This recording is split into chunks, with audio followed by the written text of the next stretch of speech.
sport is like the national pastime. That's But in the true. Philippines, some might say that pageantry is the pastime. That's true. You know what? In the Philippines, we have pageants all over the places. Yes, we have pageants in the barangay, in school, national, local. That's why we really love Miss Universe. It's like it's giving pride and putting the Philippines back on the pedestal. That's why there's an added pressure as a candidate coming from a pageant-loving country. But it's a good pressure. I always look up to our former Miss Universe Philippines. They really did well in the competition. And now this is my time to show who I am, to offer what RABIYA can show to the rest of the universe. So I'm very happy, and at the same time, I'm excited to make all my kababayans proud, and hopefully I do. Why do you think it is that the Philippines love pageants? They have appreciation for beauty. We do love pageant because we used to think that we wanted to be included in the world, I have to be honest, in the Philippines, my skin color used to be not the standard of beauty. I was obsessed whitening my skin because these are the kinds of beauty queen we see on the mainstream. But things were different now. That's why I'm very proud to be a morena. In the Philippines, we call it morena. It's brown skin girl. And to be able to represent, my color, my identity as a true Filipina. Tell me about your journey to being crowned Miss Philippines. In a world that, in a country I should say, that loves pageants. That must have been a very intense process. Tell me about, your journey to being Miss Philippines. Well, my journey was crazy. You know what? I started to be a dark horse. Nobody noticed me. Nobody knows I was in the competition up until the preliminary and the coronation night. And when I won, I received different comments. Of course, there were people who didn't expect me to do well, who think that I cheated. That's why I need to redeem myself in Miss Universe. I really need to do well in this competition.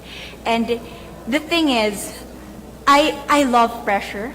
I love criticism. I get better every day with that. You tell me I cannot do that, I turn to you and I'm going to say that, no, I can do it for myself. Good for you.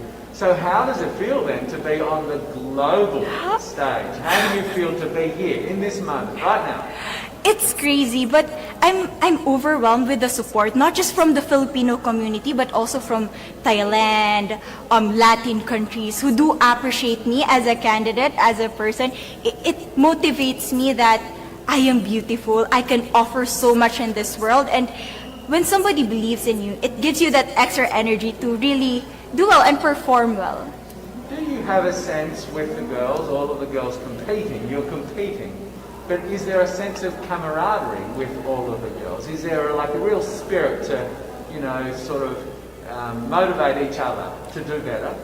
You know what? I have a different idea about Miss Universe. I thought it's going to be very competitive, in a healthy way, well, of course. But now I can see every girl helping each other, from fixing those hairs, from trying to zip up those outfits. It speaks of the closeness and the kind of camaraderie that we want to have. The goal of Miss Universe is not just to crown one girl, but also to build a genuine and long-lasting friendships among us. Would you say within the Miss Universe world, the contestants, is there a sisterhood? Are you sisters? There is sisterhood. I can say I was able to talk to different representatives from different backgrounds, different cultures. And despite our differences, there's so much to be highlighted in what binds us together. And that is because we want to empower women. We want to have our advocacies. We want to speak for the things that we love. And that's a celebration of women and the beauty that we have. So coming out of this week, obviously you would love to be crowned Miss Universe. Of course. And that would be wonderful, of course, for any of you.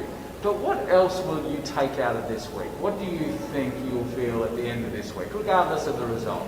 How will you be a different person?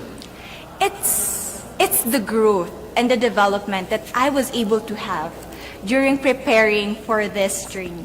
I will be honest, there was a moment that I lost my identity. because I was put under pressure. I was in that position in which I feel like I'm not good enough. I'm not a good representative of my country, but I was able to bounce back stronger. And if I was able to do that for Miss Universe, I will be able to do that in life. That is my greatest takeaway from Miss Universe. Okay, so Philippines have a huge amount of fans. Yes. I want you to give us a little bit of a message to the fans here and at home. But send a message. What would you say to all the fans in the Philippines?